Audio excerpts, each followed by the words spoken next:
For all its popularity, history doesn't give us any guarantees as to the origins of Valentine's Day.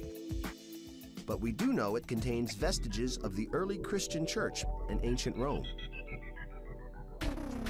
The association between mid-February and romance goes back to a pagan festival known as Lupercalia, likely honoring either Lupa, the she-wolf of Rome who suckled Romulus and Remus, or Faunus, their god of fertility. The festivities began with an animal sacrifice.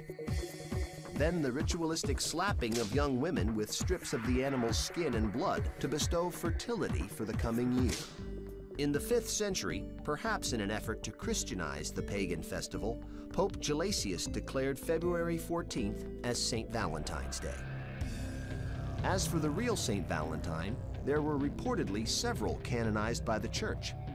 Legend has it that one St. Valentine, a defiant Roman priest, lived during the 3rd century AD under Emperor Claudius II. Claudius was an ambitious ruler. His battles required vast armies of men to abandon their young families for long periods of time, resulting in a military that was half-hearted and homesick. So determined was Claudius to stop love from sapping the will of his armies, he banned marriages altogether. Father Valentine thought the ban unjust and defied the emperor, continuing to marry young lovers in secret. The emperor eventually caught on to the priest's actions, arrested him, and sentenced him to death.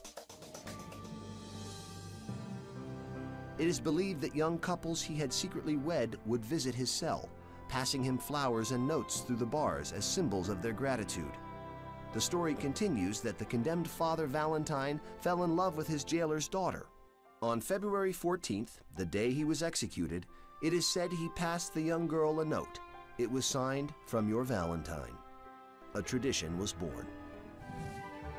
Cupid, the winged matchmaker, started out as the Roman god of love, inspired the image of cherubs for Christians, and is now a favorite of card makers and mass marketers. Our modern Valentine's Day, removed from its religious and pagan past, has evolved into one of the most celebrated holidays on the calendar. On average, Americans shower their loved ones with 180 million roses, red ones naturally, and almost 36 million heart-shaped boxes of candy, not to mention all those cards, dinners, and diamonds. All told, the holiday brings in almost $14 billion annually, giving retailers plenty to love as well. But if you're worried that you can't afford to treat your loved one properly next Valentine's Day, take heart. The poets were right.